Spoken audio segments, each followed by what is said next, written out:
बिस्मिल्लाहिर्रहमानिर्रहीम। अस्सलाम वालेकुम। ब्लू व्हेल इस पूरे अर्थ पर पाई जाने वाली सबसे बड़ी मखलूक है।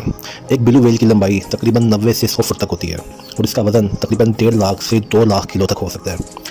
इसके हार्ट यानी दिल का वज़न तकरीबन 900 से 1000 केजी यानी तकरीबन एक छोटी गाड़ी के वज़न के बराबर होता है। इसकी जो एवरेज उम्र है वो तकरीबन 80 से 90 साल तक होती है और इसकी जो रोज़ाना की जो खुराक है वो तकरीबन 4000 केजी तक होती है, यानी एक हाथी के बराबर ये रोज़ाना खुराक खाती है।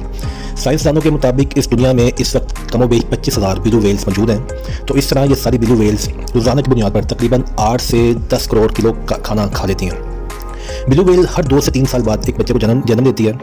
इसके न्यूबॉर्न बेबी का ही जो वज़न है वो तकरीबन 2 से 3 टन यानी 2000 से 3000 केजी तक होता है और ये बच्चा रोज़ाना अपनी माँ का 200 लीटर दूध पीता है। ये बच्चा तकरीबन 1 साल तक अपनी माँ का ही दूध पीता है और ये जो मादा ब्लू व्हेल है ये नर व्हेल मछली से साइज में बड़ी होती है। कहते हैं कि ब्लू व्हेल का रोज़ाना की बुनियाद पर तकरीबन 100 किलो वज़न बढ़ता है, यानी ब्लू व्हेल का बच्चा 1 साल में तकरीबन 35,000 किलो वज़न गेन करता है। ब्लू व्हेल का मुंह अगर जिस साइज़ में बहुत बड़ा होता है लेकिन इसके मुंह के अंदर दांत नहीं होते, लिहाजा ब्लू व्हेल अपना कोई खाना चबा नहीं सकती, इसे निकलना पड़ता है। और ब्लू व्हेल का फितरतन जो रवैया वो दोस्ताना होता है, लेकिन इसके बरअक्स डॉल्फिन जो फिश है इसका रवैया अगरचे इंसानों के साथ दोस्ताना होता है लेकिन इसका रवैया ब्लू व्हेल के साथ दुश्मनाना होता है और इसको जब मौका मिले ये ब्लू व्हेल पर झुंड की सूरत में अटैक कर देती है और अक्सर ये ब्लू व्हेल के बच्चे को माँ से जुदा कर देती है और उसको मार देती है। जबकि जो शार्क फिश है उसका रवैया ब्लू व्हेल से ना दोस्ताना ना दुश्मनाना, ये ब्लू व्हेल को कुछ भी नहीं कहती।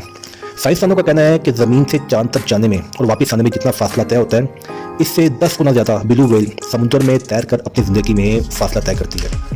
और आखिरी बात यह कि ब्लू व्हेल की जो पसंदीदा खुराक है वो समुद्र में पाई जाने वाली क्रिल्स हैं। इनकी जो साइज़ होता है वो तकरीबन 2 से 3 सेंटीमीटर होता है। ये बेसिकली एक बैक्टीरिया होते हैं और अगर इनकी तादाद समुद्र में ज़्यादा हो जाए, समुद्र का पानी गंदा और बदबूदार हो जाए और बीमारियों वाला हो जाए, अल्लाह की कुदरत देखिए कि ये क्रिल्स जो है जिस जगह ज़्यादा होते हैं ब्लू व्हेल्स वहाँ जाकर इनको खा लेती है और इस तरह समुद्र का पानी साफ का साफ रहता है और गंदा होने से बच जाता है। दोस्तों उम्मीद आपको वीडियो अच्छी लगी होगी। अपना बहुत ज़्यादा ख्याल रखिएगा, वीडियो को लाइक और सब्सक्राइब जरूर कीजिएगा और बेल आइकन को प्रेस कर दीजिएगा। अल्लाह हाफिज़।